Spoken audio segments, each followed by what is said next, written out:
we have to withdraw that. Point of order, Mr. Chair. It should be me that should withdraw the motion, not the chairman of the committee. It should be me.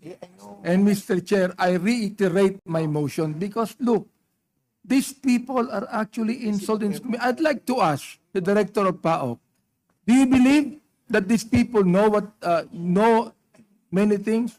Naniniwala ba kayo na may alam itong mga to? What we could say, Your Honors, is that we would include them in the criminal charges that we would file because we are not buying the story that they are innocent victims of an identity theft. Therefore, you know that they know something, right? I agree, Your Honor. Therefore, with this basis, I reiterate my motion for contempt. Okay. I am just a chairman and we have members and I respect the decision of the members on this. I'm telling you, guys,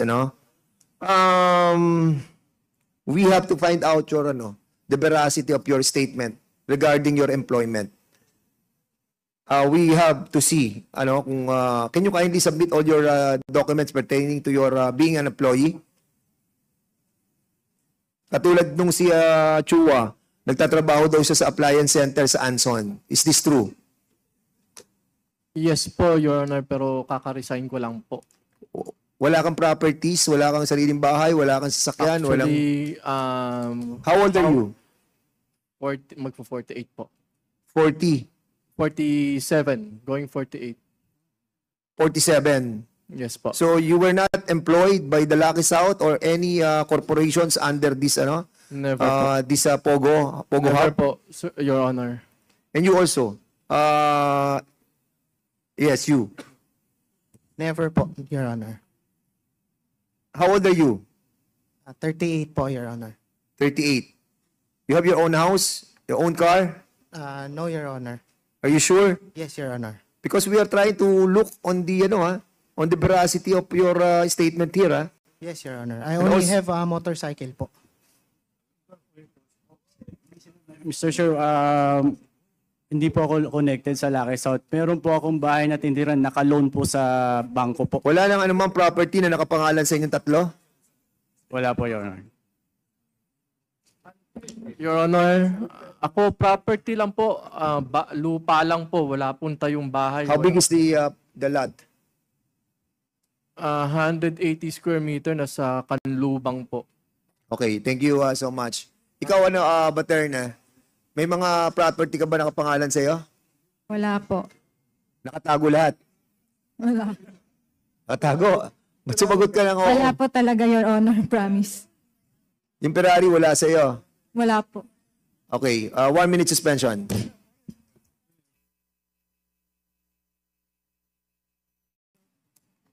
Mr. Okay, Chair, any motion to for suspension? Mr. Chair, just Congressman may I ask one question to sige, go ahead, Congressman Abante. Attorney Roque, please. Yes, Mr. On Chair. August 6, 2024, this committee received a letter from Ronaldo Cruz and Nila Cruz de Guzman. Are you aware of this? No, you're not. No, Your Honor. I Okay. have not been furnished a copy. Now, it says here that they are actually accusing the Whirlwind Corporation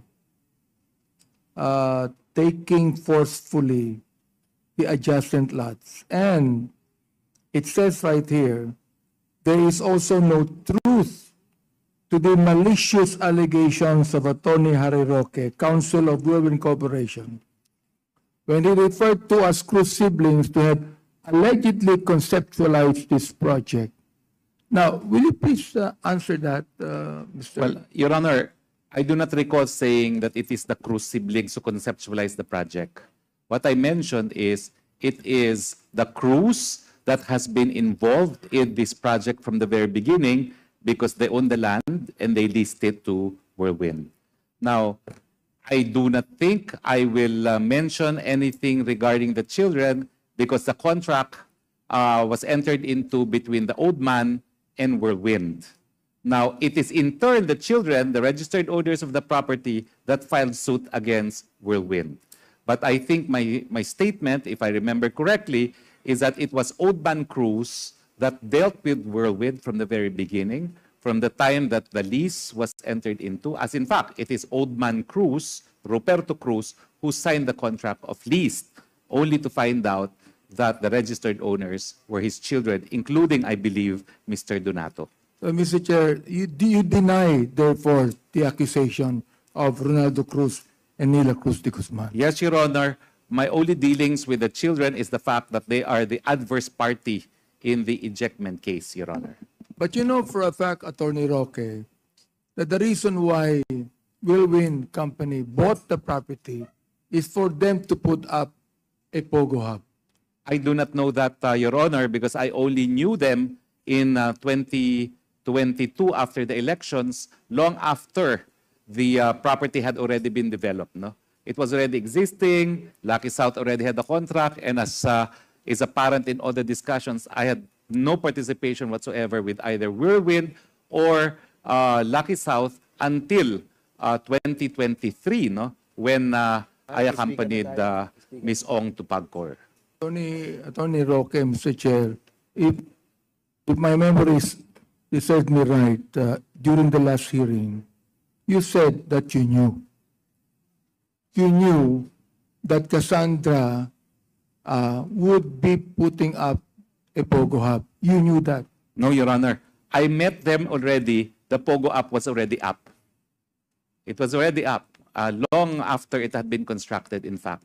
I met them in 2022, long after it's been up, Your Honor. In fact, on the 2023 was when they asked for assistance already because nadispalkuhan nga daw po sila. In So, fact, hindi ko pa po sila kakilala when they were building it. ibig sabihin, may Pogo Hub na bago kayo naging abogado. Nila. Opo, nandyan na po yan.